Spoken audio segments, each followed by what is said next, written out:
Imagine a world where people eat other people. And that's not only legalized, but in fact, quite normal, because that's the only meat available to eat.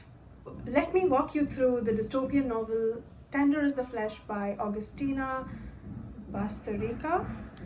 I'm pretty sure I messed that name up. Please look it up because this is a Spanish novel which has been translated to English so that I could read it, and I will be taking you through the entire storyline, the entire plot of this dystopian novel here today. Because if you don't want to read it, I got you. I'll read it for you and I'll tell you the entire story bit by bit. Trigger warning, obviously, if you're someone who is sensitive to the subject, which I think everyone should be, but also if you feel like you won't be able to hear, like basically dehumanization on level 100, and there will be a lot of gore scenes here, everything, and pretty much in detail so that you understand how an entire human body will be going through the process of slaughter and everything in cryptic detail to understand that, right? I keep saying this word on and on again because yeah, it is that. Anyways, if you feel like you're gonna vibe with this so far, then let's get on with it and let's look at the story. Because obviously, if you don't want to read an entire book, I'll just narrate it to you here. I try to put up the names of the characters here to make it seem a little more professional. It ended up not being visible, so I'll just, yeah. Anyways, so without wasting any time, let's get started with the plot and watch till the very end because we do have a plot twist. So over here, before we get started, I'll just give you a little background. So basically, this book takes place at a time where we are looking at the near future, right? Please keep in mind this was written in 2017. We are looking at a near future dystopia where basically there's a virus which is fatal to human beings, and that virus has been affecting the animal meat. Basically all animals are affected by that virus, and it can be passed down to humans through any form of consumption of that meat, like using that, touching, like any form of contact with that animal will prove fatal to a human being. So all animals are poisonous, not just for meat but for any other, like milk, animal product, any of the animal products or any ways that animals are used that will be fatal to humans. So definitely the government comes up with the idea of eating other people.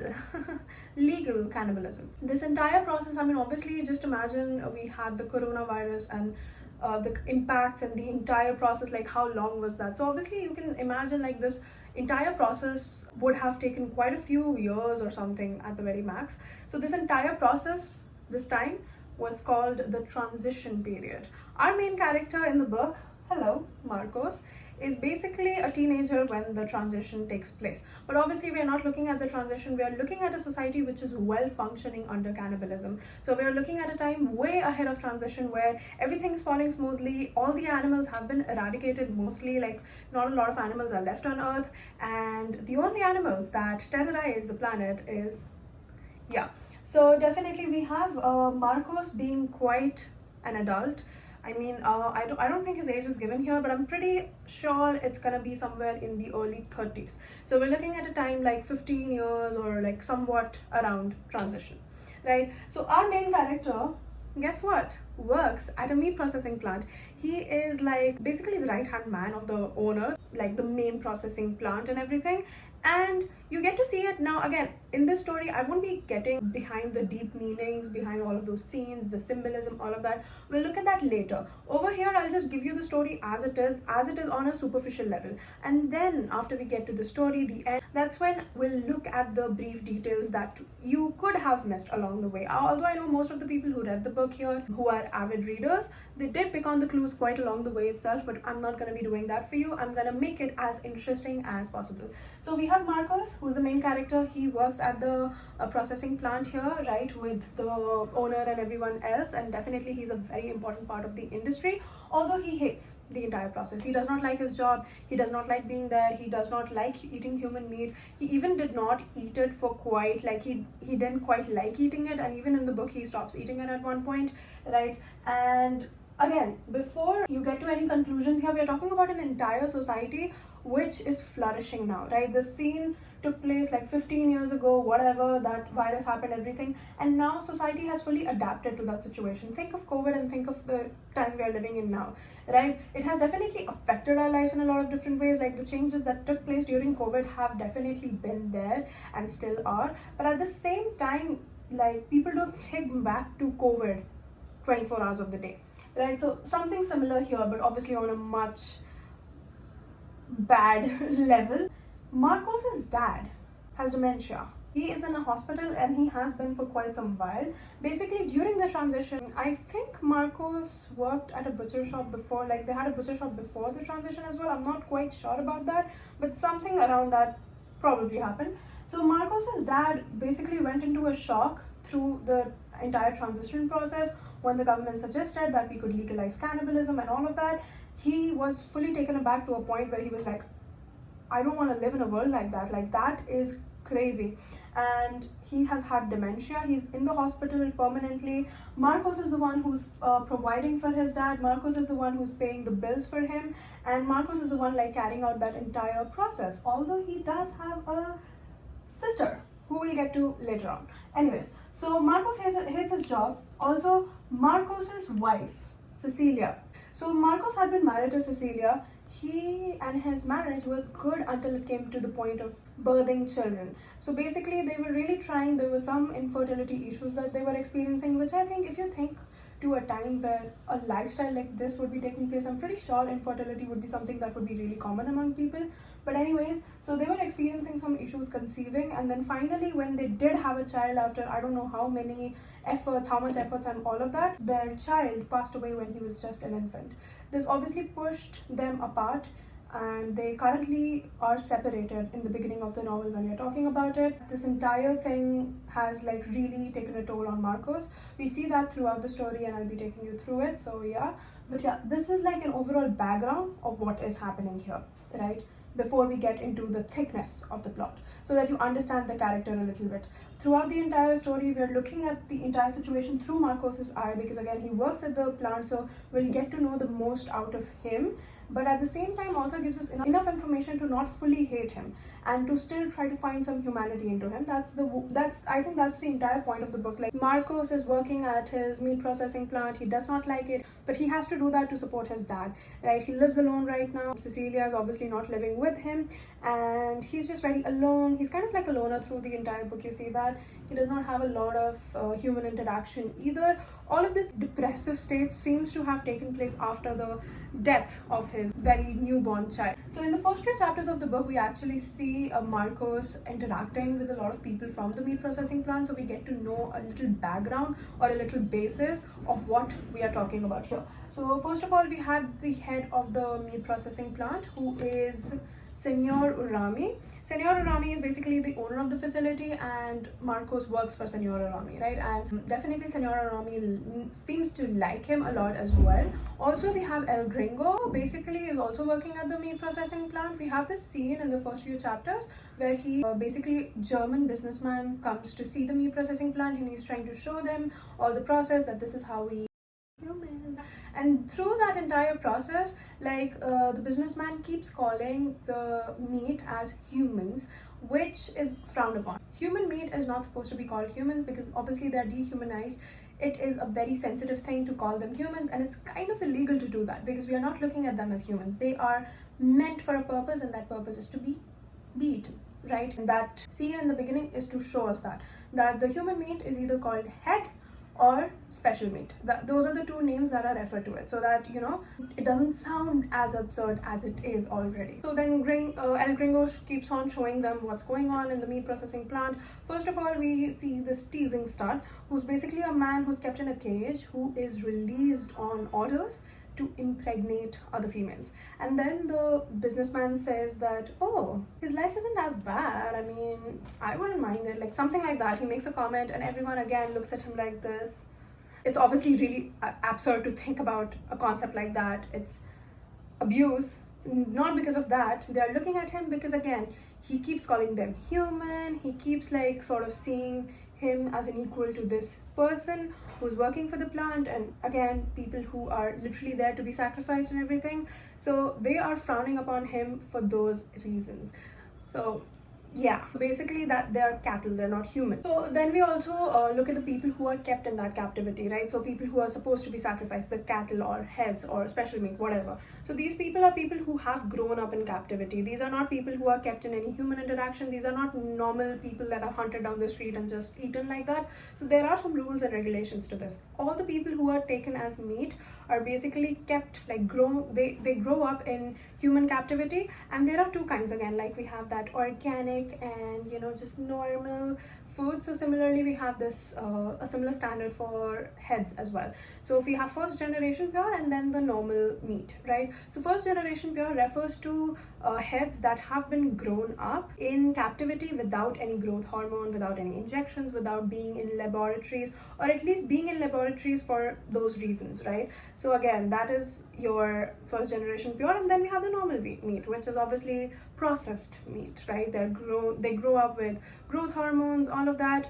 And also the thing about these heads, their vocal cords are cut either right at birth or whenever they're held captive. Their vocal cords are cut. They can't speak, they can't talk, they can't learn languages. So again, they're literally kept quite much like animals, right? And they are branded basically on their foreheads to know what kind of head it is. The women there are milked through machines. And then there was this one woman who was there who was given so many growth hormones that she could not even hold her own body weight. Like she could not stand properly. She kept on like.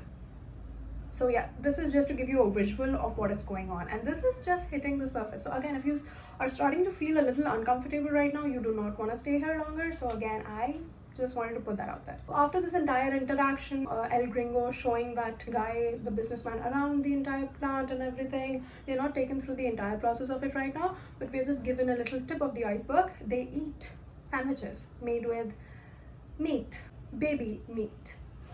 Yeah, so that is that. And then after that, basically, Marcos goes back, and on his way back, he actually ends up at this female butcher's place. I don't remember her name. I'm pretty sure we were given the name, but the name was not repeated as much, so I do not recall it. That's pretty much it. Like, there's not a lot that happens there. He just stops at her place and he goes back. The reason why I have her up here is because, yeah, she's important to the plot, so we'll get to that later. He goes back, he visits the nursing home where his dad is, and again, this is the part that we're actually introduced to his dad, but I already told you what the story is here, so you get it. Then Marco sits there with his dad. He obviously feels really sad and disheartened by the condition of his father. Then finally, when his visit is over, he goes back to his home, and that's when we see that at his home there is a human head. But there's a human head which has been gifted to him by El Gringo actually. So the head has been gifted to him by El Gringo, and it's a first generation pure female. So Marcos is very much confused. He's like, what am I supposed to do with that? Like, because he, again, out of his work field, he does not like to engage with the activities that have to do with human meat. So he was very much like, ugh, like, what am I supposed to do, right? So he just sees her, then he thinks about butchering her, but then he's like, nah. He just keeps her in his barn and he goes back to sleep. Shift 2, the next day. He wakes up and then he goes to his job and he finds out two new things. First of all, that there was a guard who had been fired because he sexually assaulted a head, right?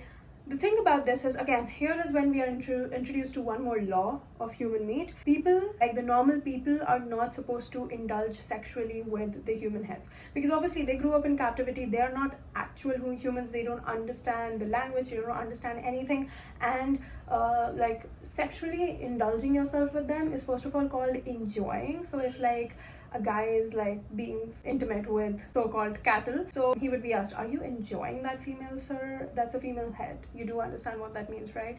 So that's illegal, and any person who is like found guilty of that is literally sentenced to death, like their head is cut off or something like that. I don't know. So a guard in the meat processing plant was literally fired for the same very reason. Also, there are two new applicants to the meat processing plant, and Marcos, our main character here, is supposed to show them around and supposed to show them how the workplace goes, right? And he feels a little but he's like, okay, yeah, well, whatever, that's his job. So there's basically two of them there. One of them is very short and like fat, and the other one's like tall and skinny. I think these were sort of like loosely the descriptions we were given, just so that we could like differentiate differentiate between them. The first man over here seems to be very excited about the entire process, like he's a little too happy, a little too ecstatic to be there, which Marcos notes, and he's kind of a little suspicious about that. And then the man too, he seems to be a little too uncomfortable with the entire processes, which Marcos also notes. So first of all, they go to a yard where the human heads are brought when they are to be, and they are basically dropped there for a day or some time to take it easy,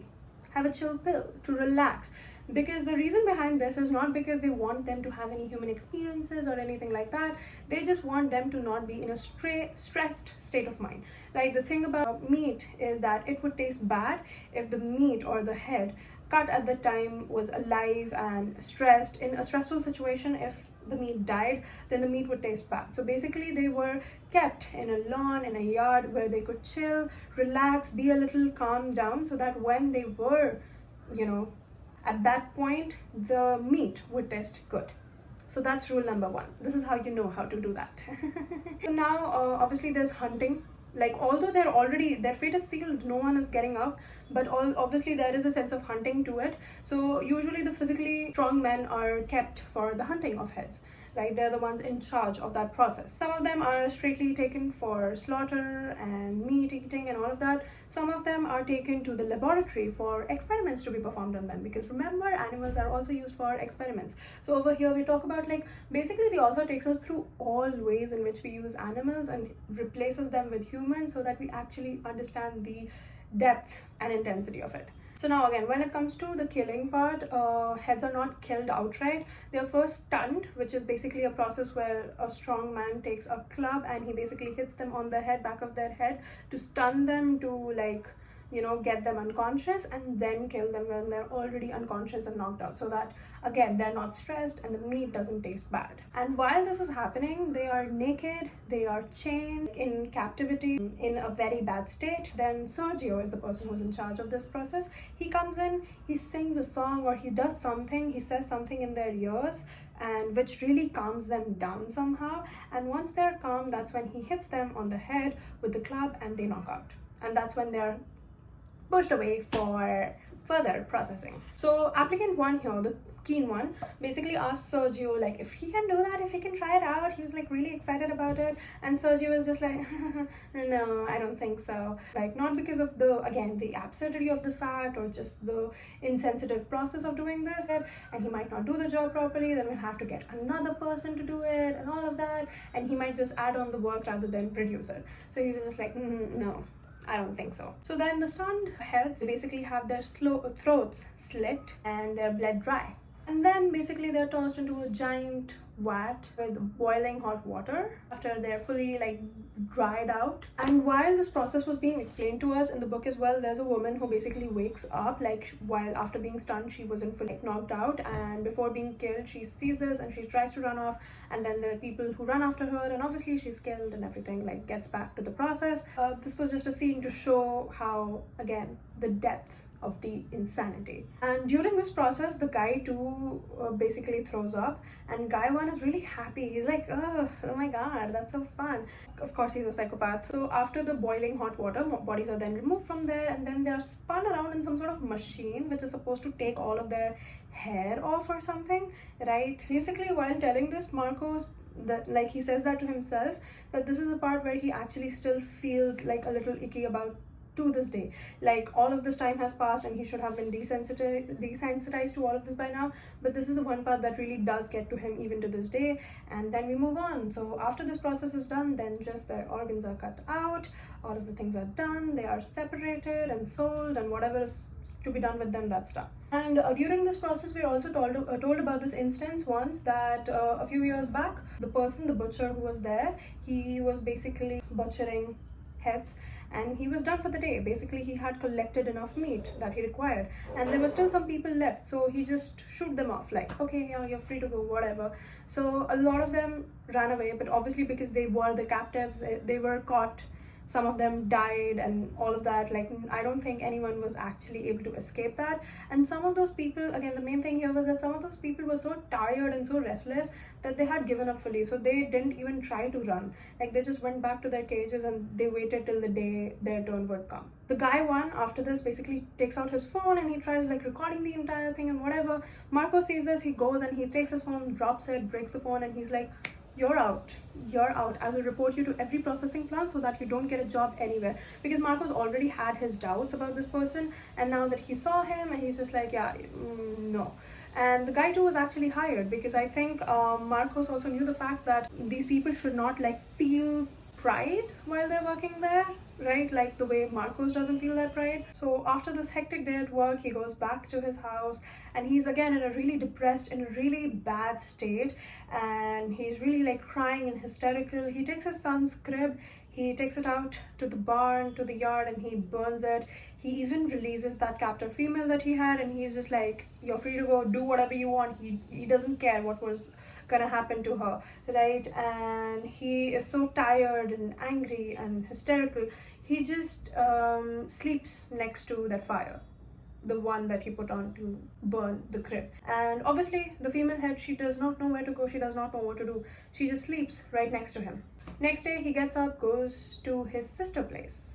His sister, who is Marissa, I don't think her name has been mentioned enough in the book for people to pay attention to that, but I do think this is a very interesting character. It wasn't quite required in the story, like it wasn't an integral part to the story as such, like to the plot, but I think this is very interesting and important in a way where we see the two parallels between them. Like, she's someone who has a normal life, you would say. She's married, she has 2 kids, twins for the matter of fact, and they're living a normal life, but she still seems to be very well adjusted to the entire transition, right? And whereas we have Marcos, who is literally working in the processing plant, but he still seems to have his moral ground somewhat, or a morally grey character, if you will.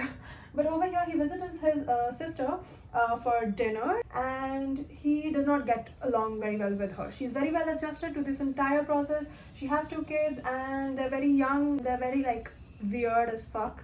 And basically at the dinner table as well, she seems to be kind of angry, not angry, but she seems to be kind of like she seems to hold some grudges towards Marcos, because he hatred towards this human head. That's superficial because he's literally working at a processing meat. And in fact, we get to know afterwards that the reason why Marissa actually invited Marcos to dinner was to ask him if they could send in a head to her before killing it. So it's kind of like a person just being there so that she can cut parts of it and use it for her own convenience, and she doesn't have to go and buy meat every single time, and she can use it as according to her own needs. That's how well adjusted she was to the entire thing. And there was even the scene at the dinner table where, you know, they were serving meat and everything, and the children say out loud that, I wonder what Marco's uncle tastes like. And then Marissa really gets angry at her kids. She's like, no, we don't eat human meat, like, shut up. And that's obviously delusional, like she's not living in reality. While even at the dinner table at that specific time, they had human meat on it because no other meat is edible. Marcos, I think he says that out loud, that you would taste like pork, or you would taste like this, or whatever. And in his head, he's like, and I know for a fact that I'm not kidding, that's exactly how they would taste. Like, that's how closely he has seen all those things. That's how close-knitted he is, that even by looking at someone, he could guess like how would they taste, or something like that. Even after he leaves, so it's raining, and basically that entire virus has affected human life in a way where even the rain seems to be holding certain particles which could get you sick, or again, that could be poisonous, acid rain, whatever. So it's like that rain is also not considered safe, and people usually, whenever they go out, they always go out with an umbrella. Marcos thinks that's shit. He does not believe that. Even when he's leaving, Marissa tries to give him an umbrella, and he's just like, I don't need it, no, I'm not gonna use it. And she just forces the umbrella on him, and while going back, he just drops the umbrella. Marissa sees that, and she does not know what to do. On his way back from her place, he stops at an abandoned zoo. In that zoo, he basically sees some little puppies who are still alive, and he sees them and he feels really close to them. He feels kind of connected because he did have a dog before the transition as well. He gives them certain names, and then he just like sees them, he feels a little happy for a second, and then he goes back.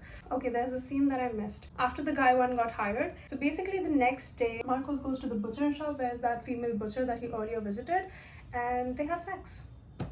In a way which is kind of really weird because Marcos almost forces himself on her, although they've always had a sense of like sexual tension between them. Like you could sense that in the first chapter also, where they kind of speak to each other. It's very little, but it's there, and the scene was just a little irrelevant, but again at the same time they did it at the butcher table freshly after she butchered a head.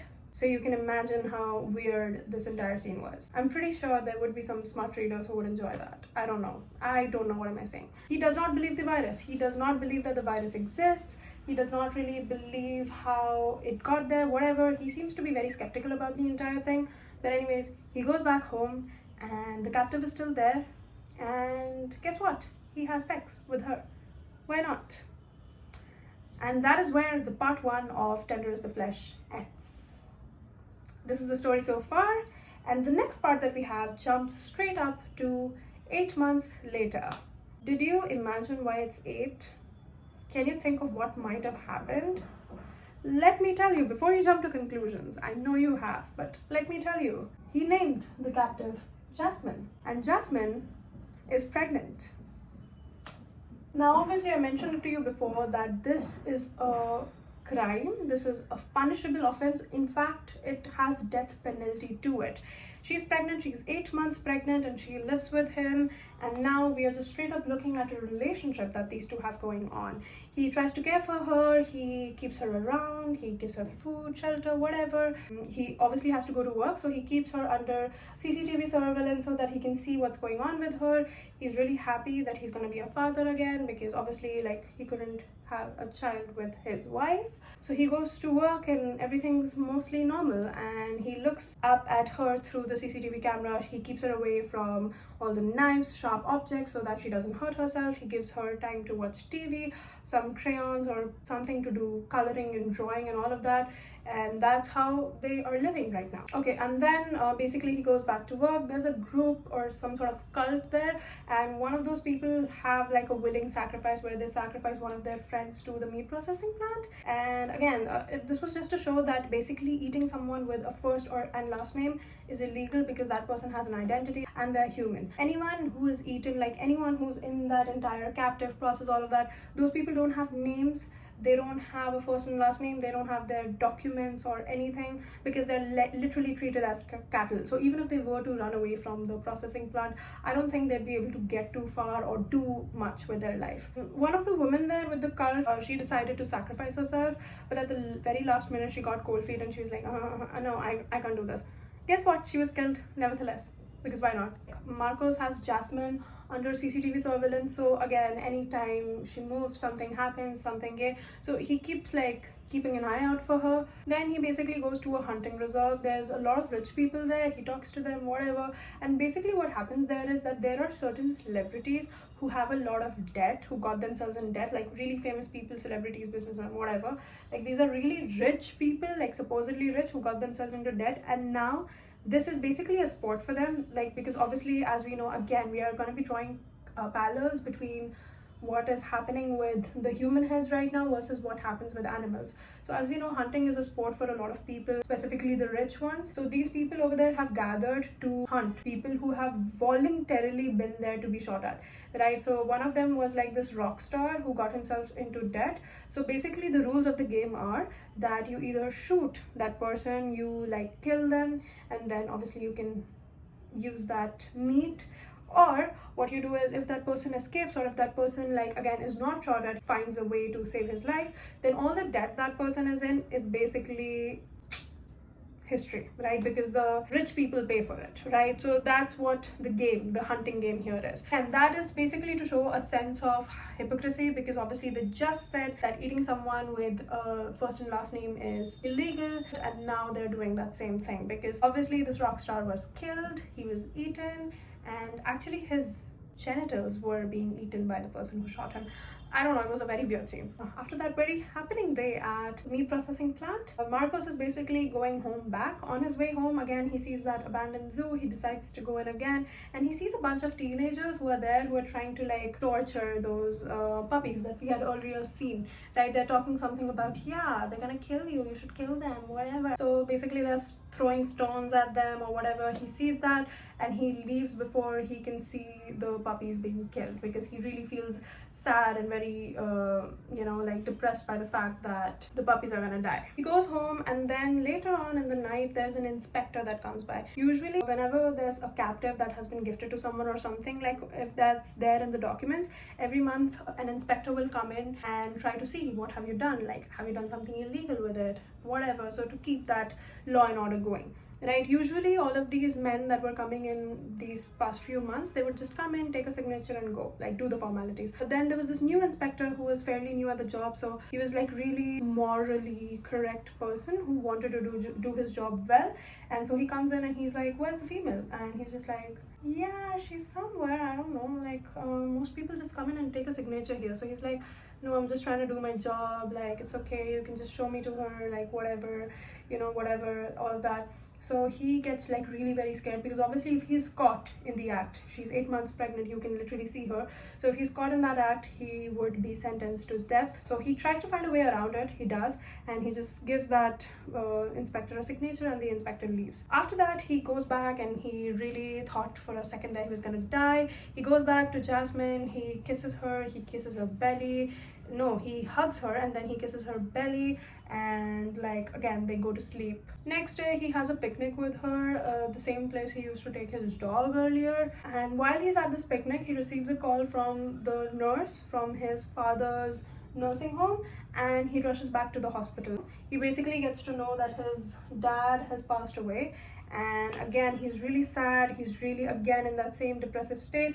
His son had died quite recently, for the matter of fact. I mean, not as recently, but again, it was recent enough for him to still be thinking about that every single day and not really being able to get out of that zone, right? So he was not in the place to handle another death in the family, if that makes sense. He didn't even want to hold a funeral, but Marissa, his sister, did. So again, Marissa was trying to push him, like, yeah, you have to give me dad's ashes, I'll keep a funeral party for him, or some farewell party basically, because the normal Christian funerals or whatever, like the burials were not taking place, because again, in that day and age, you would never know what would happen to your loved ones after they died. So again, the only way to preserve your loved ones from not being eaten in their death, you had to burn the body and then take the ashes and all of that. The death of his father is when Marcos fully decides to stop eating meat, right? Because his father really, even if he didn't take physical actions, he really stood for the fact that this is wrong and this is like out of hand and all of that.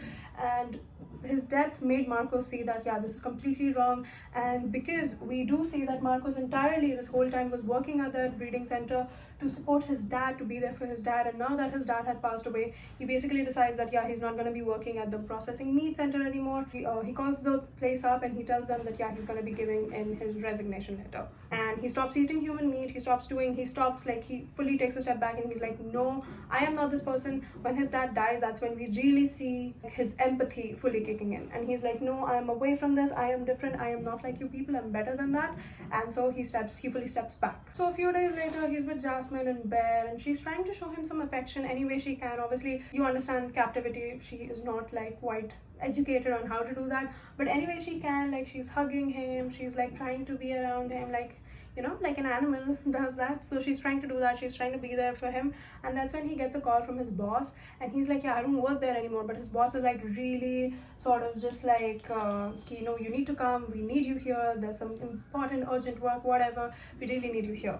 So he just goes like, oh, whatever. So he goes back to the processing meat center. So basically this is where they have to go to the lab. You remember earlier when we talked about the processing plant, there were some people who were taken to be meat, and there were some people who were taken to the lab for experiments being conducted on them. I would say this section particularly is the worst out of all the gore scenes that we've had so far, because this is the one where we really see things happening, which is like they're alive and they're being tortured, right? It's a different thing when they are being stunned and then killed and whatever, and after death something is happening to their bodies and whatever, that's different. But this scene over here is talking about them being literally alive, and while they're alive, all of these things happening to them and them being aware about it.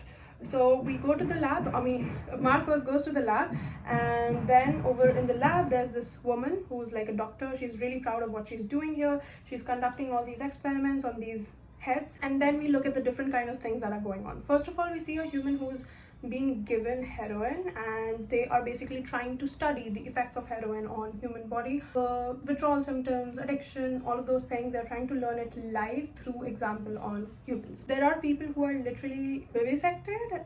This was a term I did not know about before, which basically means they're dissected while they're still alive. So basically the way that this process is carried out is that they give the head enough sedative to a point where they won't die from the pain, or they won't be fully knocked out, like enough for them to still feel the pain or still realize everything that's going on with their body. So they're just like trying to see what the insides are, what's going on inside, while they're still alive under very mild dosage of sedatives. And then there's a next room where there are people.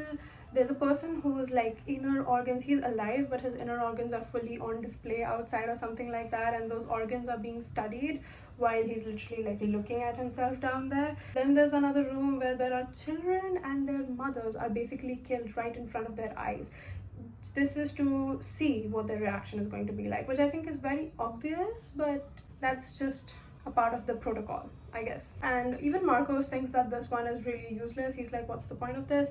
Then ahead there's like, I could not quite imagine this particularly, but there was this scene where basically they were humans and there were metal cages like around their heads or something, which would like shake their bodies or vibrate or something like that. I don't know the particular reason behind that. I don't think we had a reason for this or something. Oh yeah, this was done to see, like to infuse blood force trauma. And some of these people who were on that machine, some of them were already dead, some of them were alive and obviously could feel that sensation, and I don't know, that is pretty much the worst. This is the part where you would see that they could feel that excruciating pain that comes with it. And I usually am very detached while I'm reading these things, but this is the one that I could not like get myself to look away from. Like, this really kind of did affect me in a way. After that, Marcos goes to his dad's farewell party basically, which is at his sister's place. He doesn't really like his sister, and yeah, whatever, and he still attends it just for the sake of his dad and not for his sister. There are people who are eating like literally human meat over there, and they're mourning the death of another human, which again is very hypocritical. And Marcos just thinks that entire thing is really weird, and his dad did not support that. He thought it was really weird that people were doing that. In some scene there, he goes in to her house, and in some storage unit or something, he finds that there's literally a female head in the kitchen, and basically Marissa is cutting out pieces of her to serve to the guests that are there outside. And she's doing that with a tutorial book that she has, which is named Death by 1,000 Cuts. So basically that's where she's trying to learn that, oh, this is how I should cut it so that the head is alive, and she can still use it according to her convenience. This is where Marcos is like, yeah, we're done, and he leaves and he does not look back. While he's leaving, he gets a call from work again. So basically his boss tells him that some scavengers tipped off the transport plant and they've gotten in and they're trying to kill other people and eat them. Scavengers are basically a term referred to the people who did not quite go by the ethics of cannibalism. Like, they would eat anyone and anything that comes in their way, right? These were the psychopaths, basically, the ones that do carry out cannibalism today as well, basically the starters of the entire tradition. But anyways, they are called savages by the boss, and which is again ironical because they're doing the same thing. Just because you think there are ethics involved in that and these people are doing that, that's literally the same thing. It's still wrong, right? But again, people don't see that. This is that parallel from animal hunting, when it's considered right versus when it's considered wrong. That is the double standard here. So then Marcos calls the police again, like law enforcement, and he sends them there and saves the day. But he like tells them that, yeah, this is the last time, don't call me after this, I will not be responding to your calls, and I don't care what's happening, and I will not like indulge myself in that. Goes back home. He basically sees that Jasmine's water broke, so now she's like ready to go into labor, and he's like, he doesn't know what to do. Of course, he can't take her to the hospital. He does not know who to call. He literally calls Cecilia. His wife comes in, she sees the entire thing, and she's just like, ew, like, ew, you got her pregnant, ew. And but obviously there's not a lot of time to think. Cecilia has been in that process before. She helps Jasmine to deliver the baby, while Marcos is trying to like just be there for her, or just give her some moral support or something by like, cupping her face, like stroking her, whatever is required, and he tells her to push, whatever, and then the baby is born. Marcos takes the baby. Jasmine is obviously like relieved, and she like reaches out to like, hand to see the baby, to hold him, right, whatever, and she pulls her hand out, and Marcos is just like, no, no, no, no, no. He pushes her back, he goes to the kitchen, he comes back, he sings her a song in her ear, she calms down, he takes the club, he hits her on the head, and she dies. And that's not it. That's not it. Cecilia then is very much like, Marcos, what did you do? Why did you kill her? We could have used her to have more children. And that is it. In the end, there's this line that kind of said that before dying, she had the human look of a domesticated animal. This is the part where he could actually see her for a human, and that like really got to him, and that's why he could not see her, and he just had to kill her right at that spot before he could even do anything or anything else, basically, right? And actually I did go on Reddit, and I found that actually the translation over here to the last line, because this is a translated book, the actual word that was used was mirada, and mirada in Spanish is translated to gaze. So it's not the human look, it's the human gaze of a domestic animal. So basically in this last scene where she asks for the baby, she's like really yearning for the baby, and she like gets her hand out. This is actually the first time where Marcos saw that head, not as an animal but as a human being, and that scared him. That's what led him to kill her. So now I think you understand that the character we were so like waiting for his redemption, this person could not be saved. This entire book was trying to show you that yeah, he's no better than the others. And I think obviously people who have already read the book, they know that yeah, this is something we could see coming, like we could see it coming from a mile away. He was never a good person, and yeah, he isn't. And obviously if you look at the practicality of the novel, you know that he's not a good person. There were certain very few tiny details that are left out to kind of let you somewhat believe that okay, he might be redeemable, but he's not. All the things that he talks about are very superficial, very hypocritical, have double standards. Even when he was with Jasmine, all the care, all the things that he did for her were very superficial.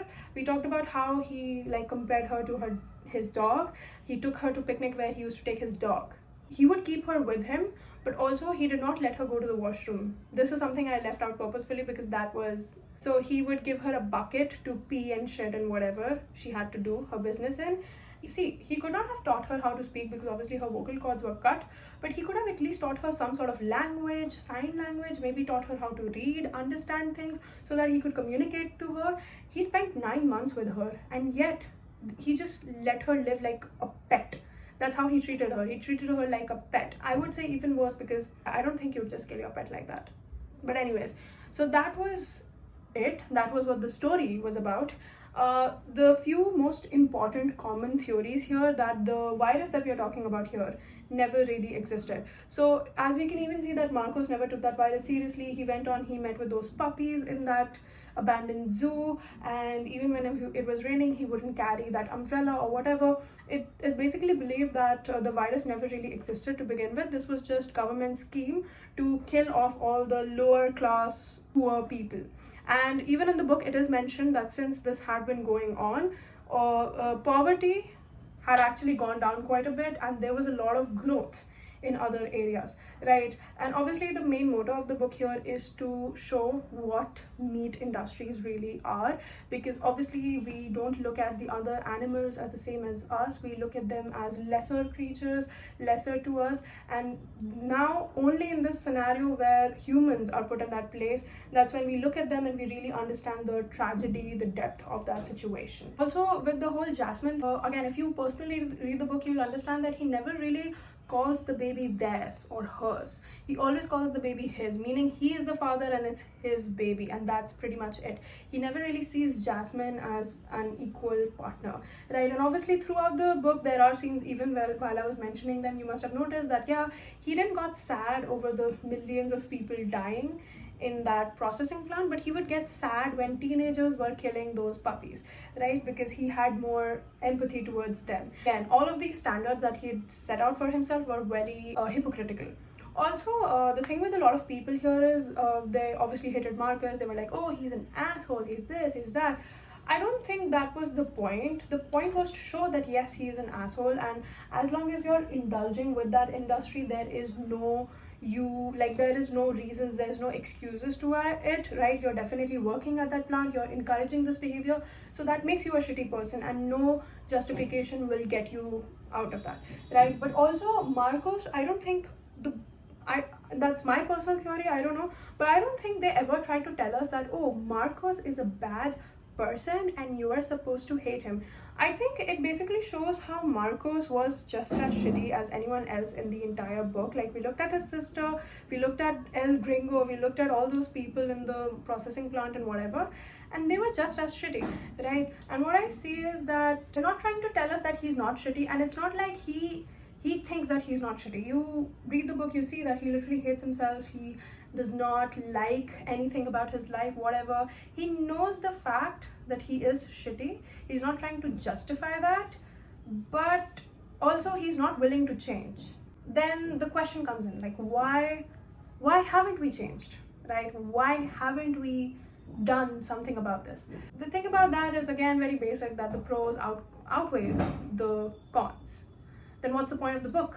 The point of the book, I think, it's just to ponder over the entire situation, bring in about as much change as you can, and again, what you can't, it's just a big dilemma.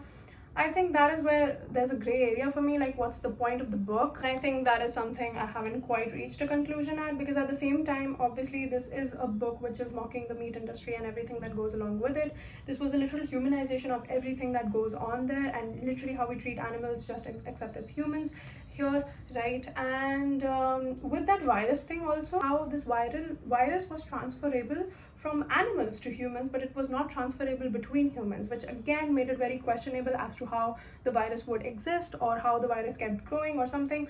It definitely was not true. And also, there was this sense of foreshadowing where, if you read the book once, and if, like, for example, you know the plot now and now you read the book, there was this one scene in the breeding center, I don't know, there was this scene once where, like, there were impregnated females and all of them would basically try to harm themselves somehow, so that their babies would not be born into a world like this, because obviously the babies that would come from that process would obviously again have no identity, and they would be pushed into the same industry as well, right? So they would try to get out of that, and they would try to kill their babies while they're still inside the wombs, and people had to literally stop them by, like, I don't know, tying them up. And there was a scene where Marcos basically says that if only they knew, or something like that. I think there was a sense of maybe subtle foreshadowing. I read this also somewhere about the scene, and I was like, yeah, I kind of remember that happening. And at that point, we did not know that Jasmine was pregnant, so yeah. And I think finally, it is not just about vegetarians and meat eaters and all of that. It's also about how, as a society, when we tend to rationalize something, we don't really look at the aspects of it. Like, if as a society everyone starts saying something that feels really absurd today, by tomorrow or the day after tomorrow, we convince ourselves to believe, we convince ourselves to rationalize a reason for it. Now, over here, we are talking about a dystopia which most probably will never take place, should never take place. But again, if you look at the idea of it, isn't there a part of you that kind of wonders, like, yeah, I mean, it could happen, right? If enough people said yes to it, it could take place, like, it could actually happen, because as humans, we have that tendency to do that, right? We can rationalize the most absurd things only because we start accepting things without questioning them, or we sometimes, like, don't give it enough thought, right? And I think, again, this is a very big case of that. But deep down, we do experience that on small levels, like on social media, whatever. You see a post or something, you have an opinion about it. But nowadays, more than ever before, people look at the comments. Usually earlier, people did not read the comments of the post as often, but now I think before you even complete reading the post or whatever's happening in the post, you look at the comments, you look at what other people are thinking before you even formulate your own opinion. And if there are enough likes on the top comment to say about something, critiquing the post or in support of it, you would kind of believe that, yeah, that's right, that's okay, yeah, that makes sense, you know. You would never have the, like, basically the questioning skills are not as prominent nowadays. And yeah, I think that's my take on the entire book. This was a really big video. But yeah, I think this book did deserve a video of its own, so I made that. Let me know what do you think about the story, something I missed. I'm pretty sure these were very rough notes that I took, so I'm pretty sure there would be some things that I must have missed, some important points. If there are, and if you know the book, let me know down in the comments below. And anyways, make sure that you're subscribed for future videos. Bye bye and take care.